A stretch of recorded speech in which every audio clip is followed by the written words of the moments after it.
Mike's Daily Podcast. Episode 1199. Yes, we're almost at 1,200. 1,200. Wow, we're almost there. Mike Matthews broadcasting from Cafe Anyway, located somewhere in Castro Valley, Mont.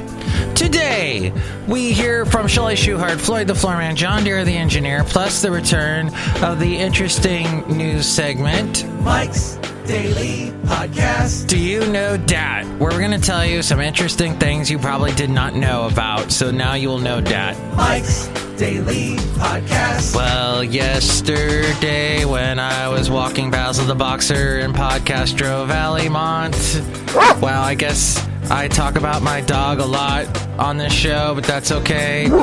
We were walking along yesterday and ran into two very beautiful women who were like, your dog is cute. Mike's Daily Podcast. And I am going to try not to say the word like, as I know that is my crutch word. I use it Mike's a lot. Daily And I work Podcast in the talk radio world. Yeah! I produce a lot of shows for different people, and I notice people's crutches.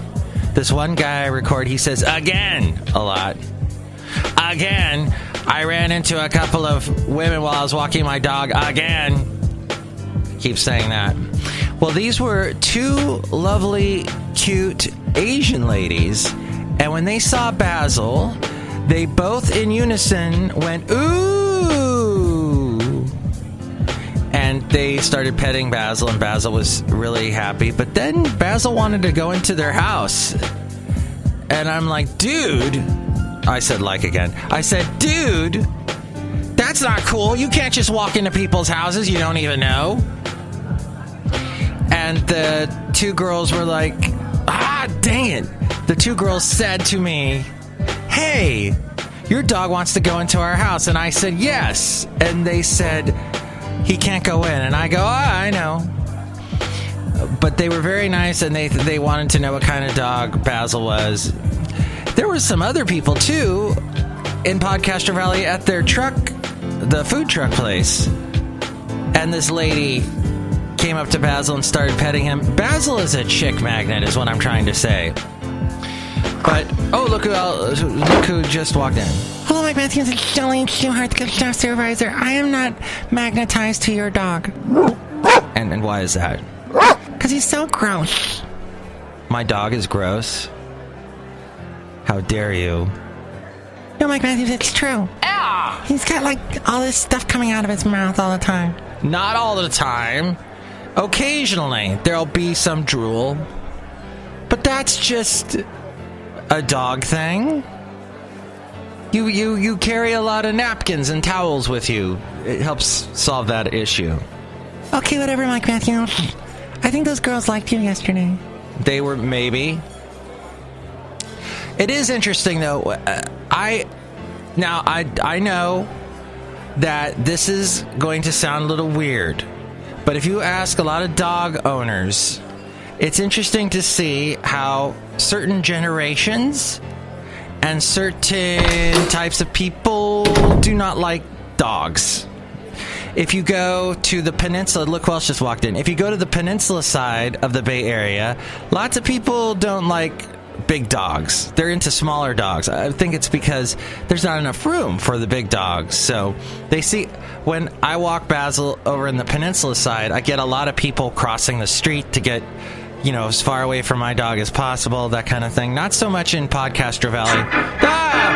Castro Valley is so scary.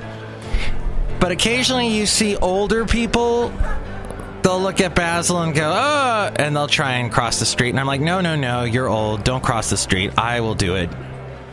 Because I'm respectful to the old people. And they're like, thank you, young person. No, I'm not young. I'm in the old person zone. But neither here nor there. I also wanted to tell you about how I had a conversation with my dog. I don't know what that sound effect was, but no, not with my dog, with my roommate, the guy that lives with us. He's a human. And he sometimes feeds Basil the Boxer, and he and I were talking about British TV shows. And he said to me, Mike, you sure watch a lot of British TV stuff. And I go, yeah, well, I like British TV shows because the people seem more real. When you watch American shows, everybody's young and good looking, and there's basically something dead that comes back to life. Every show's got like dead people coming back to life. I was talking to Marco a minute ago. No, he's not on today's show doing the Marco Minute, which sounds like this. The Marco Minute. The Marco Minute.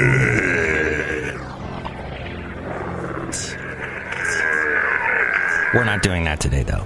But I was saying to him, yeah, there's like shows like, what was that show where the people, the returners, or the people, the left behinders, or the 800, where people were dead and they came back? And then there's the zombie ones, and there's so many. But British TV shows, people, they have the wrinkles like normal people. They've got messed up teeth like normal people. They've got these odd ways of, when they act, they don't do the specific sort of General Hospital soap opera style of acting, CW style of acting. I just get so sick of it. Everything is the same. When the CW came out with shows like the big, what was the big one? Dawson's Creek. And here's today's podcast picture. It's a picture of Dawson's Creek.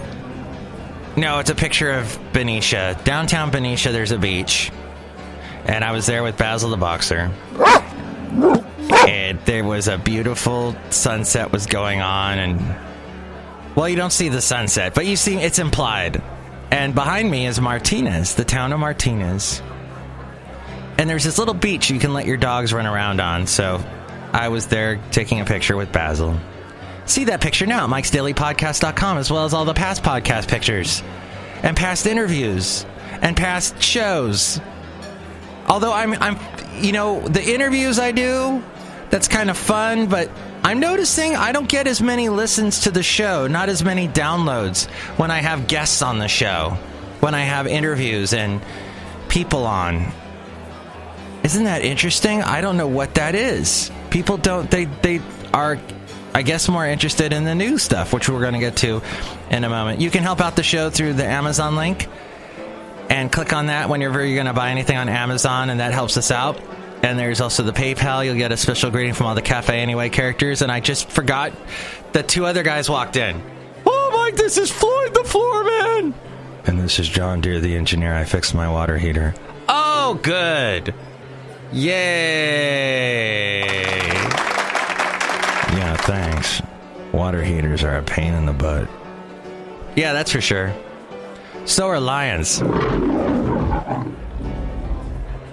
Wow, Mike, where did that lion come from? I don't know. We were watching some MGM movie and he just popped up out of nowhere. MGM movies and their lions. That was actually, did you know that the lion sound effect, they actually took a lot, they to make the sound effect for the lion in those MGM movies, they had to add like a gorilla sound effect on top of it. And I said like about 15 times there in that sentence. Thank you so much for being there to help me get over my crutch, which is saying the word like. Now I wanted to ask you this question. What do you think of all this craziness going on in the world? Well, let's dive into it in our news segment. Well, actually, yesterday I forgot to put in the news random intro liner thingy. So let's put that in right now. News random. News random. News random. I think we took care of that. We covered that. And now, today's segment. It's Bison Bentley's Do You Know Dat? Hey, this is Bison Bentley, and Mike Matthews has a couple of stories that'll make you want to ask yourself, do you know that? Do you know that? Do you know that? Do you know that? Thank you, Bison Bentley. Did you enjoy the second debate? Today is the third debate, the last debate. Thank God this is going to be done with. I'm so sick of Donald Trump's conspiracy theories. I'm sick of, well, Fox News is always going to have conspiracy theories. Trump is always going to have conspiracy theories. After he's gone, basically, when he's done, when this election's over with, he is going to start a huge media empire. He's already in talks with it. He's already got someone from Breitbart, the biggest right-wing conservative conspiracy theorist website for blogs, and all their reporting is on Breitbart, named after that guy Breitbart who died much too young. But just before he did, it was during the 99%ers that were protesting, and he was caught on tape coming up to one of the guys hitting the drums and being a 99%er protesting but playing his drums, and he's yelling at him going, "Don't you know what an idiot you are? You're like a guy from the jungle," he yelled at him. So that was Breitbart. But now there's a whole website named after him and a huge empire. So Donald Trump is going to cash in on that. Is Ken Bone going to be cashing in on that? Well, he appeared in the second debate during the town hall discussion. Now, during your town hall discussion debates, that's when you get these people that suddenly rise to notoriety for no reason.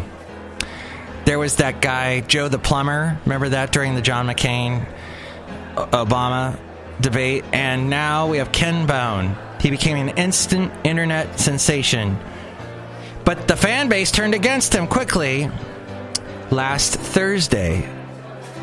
Bone, the rotund man in a red sweater who went viral after his question during the second presidential debate, has come under fire after a series of comments he supposedly made online. Bone opened up during a Reddit Ask Me Anything session. This was on Thursday, using the username StanGibson18. But news outlets quickly discovered that Bone's username has been linked to some eyebrow-raising posts in the past. The same username had crudely discussed hacked nude images of Jennifer Lawrence, discussed pregnant porn, and quipped about committing felony insurance fraud. He also seemingly commented on the controversial shooting of Trayvon Martin. This was on Thursday, this according to MSN.com. Bone, for one, didn't seem very affected by the backlash. Late Thursday, he tweeted a link promoting merchandise that features his face. Because he's cashing in, y'all. Because he's Ken Boone. Another interesting thing you may not know is what the right-wing media was harping on yesterday to the max about this quid pro quo. You probably heard quid pro quo 8 gazillion times if you're watching Fox News or listening to right-wing radio. FBI official Brian McCauley has been trying for weeks to get his contract at the State Department to approve his request to put 2 bureau employees back in Baghdad. Around May of 2015, Patrick Kennedy finally called back. He said, "Brian, Pat Kennedy, I need a favor," McCauley recalled in an interview yesterday. "I said, good, I need a favor. I need our people back in Baghdad." Quid pro quo is what that is. Something for something. Then Kennedy, a longtime State Department official, explained what he wanted in return. He said, "There's an email. I don't believe it has to be classified." The email was from Hillary Clinton's private server, and Kennedy wanted the FBI to change its determination that it contained classified information.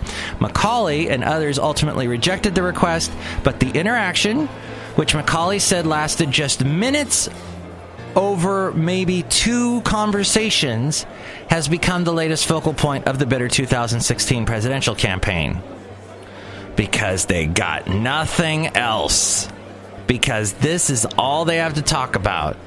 That, and that the media is trying to put Trump down because of the bus conversation. Oh, that was planned. That bus conversation tape, Busgate, was leaked just before the second debate. It was all conspiracy. And the truth is, NBC had been sitting on that tape. And they were going to sit on that tape some more until it got leaked. Yes, leaked to the Washington Post.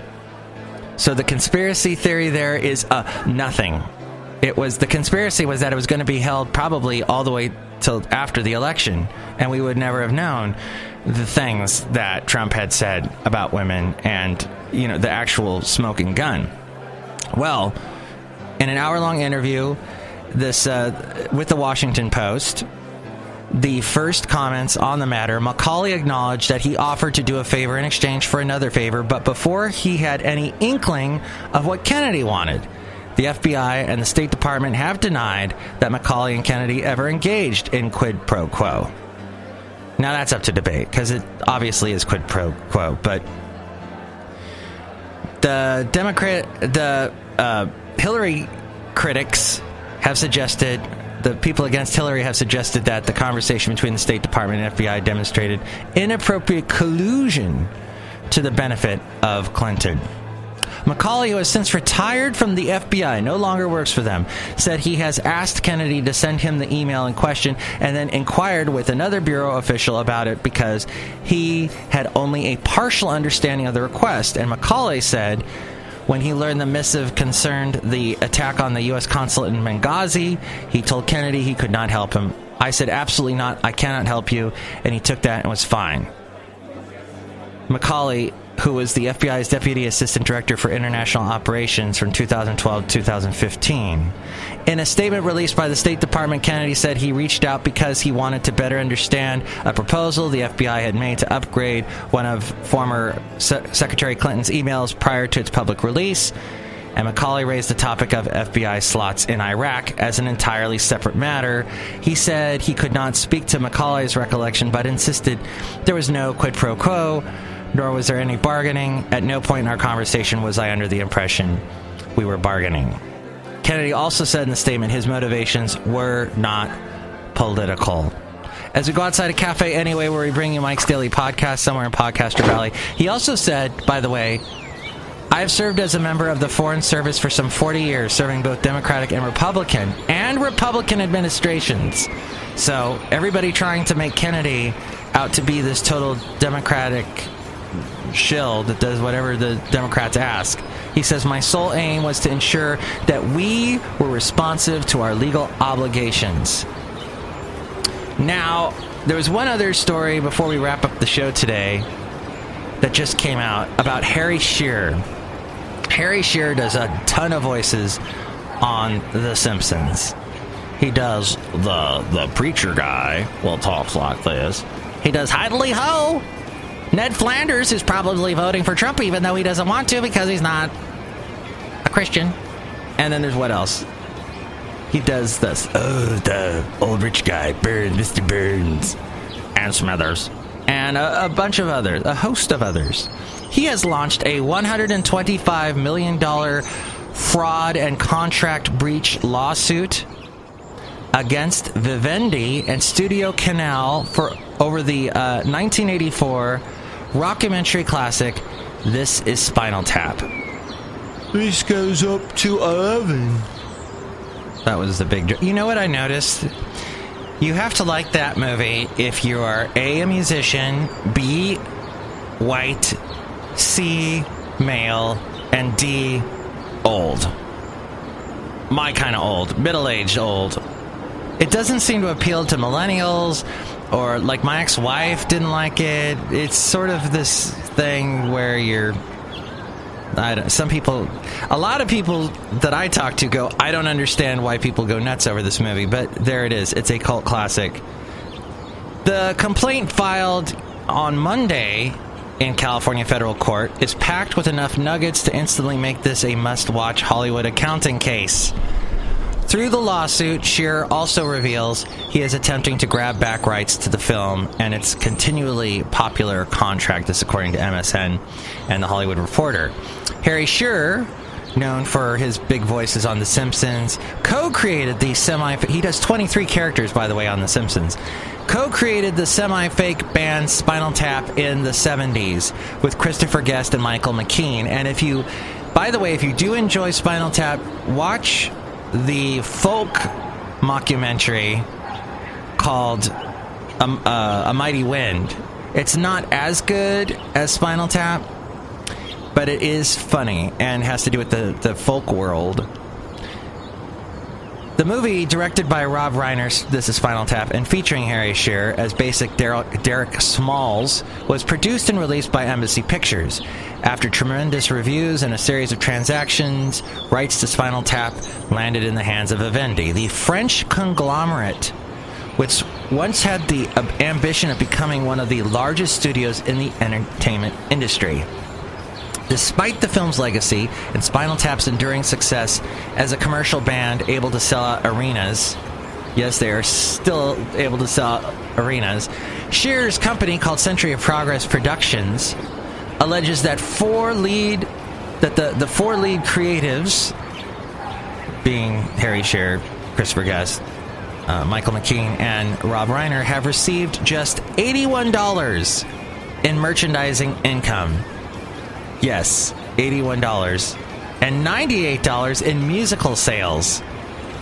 This, for the past 3 decades, is how much they have made.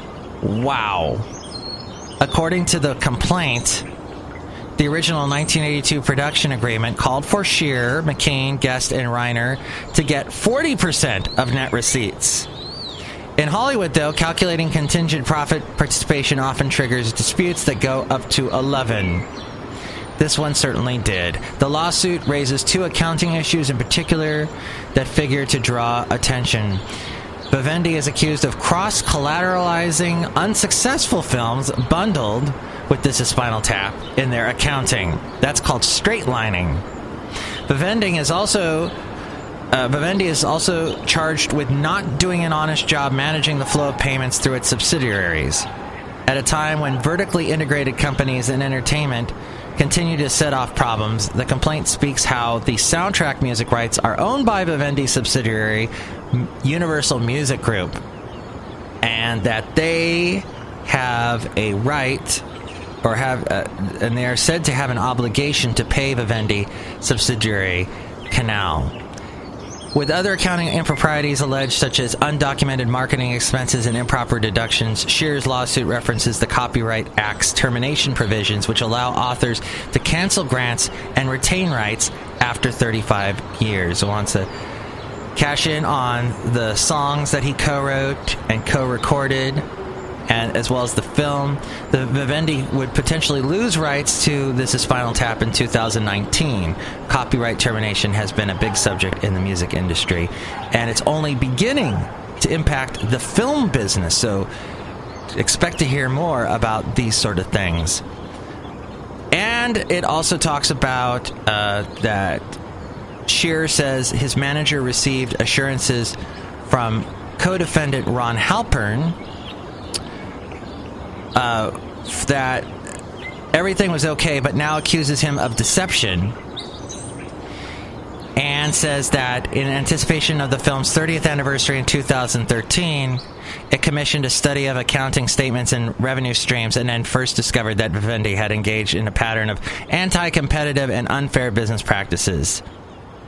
The lawsuit discusses everything from how the defendants allegedly let others, including one brewing company, register Spinal Tap at the trademark office without opposition, and Shearer implies he's been stopped from reprising his famous character, Derek Smalls. Now, next show, it's going to be a bunch of characters that I created. Nowhere near the 23 that Harry Shearer made for The Simpsons, but we'll get to Benita, the Disgruntled Fiddle Player, and the Brewmaster. Hey, I don't think I used the word like in the past couple of minutes. That's a good thing. And I owe that all to you, because you've helped me through today's show. Next show, episode 1200. Mike's Daily Podcast is written and produced and performed by Mike Matthews. His podcast is super easy to find. Download or listen to his show and read his blog at MIKEs-DAILY-PODCAST.com. Email Mike now at MIKEs-DAILY-PODCAST@gmail.com. See you tomorrow. Bye!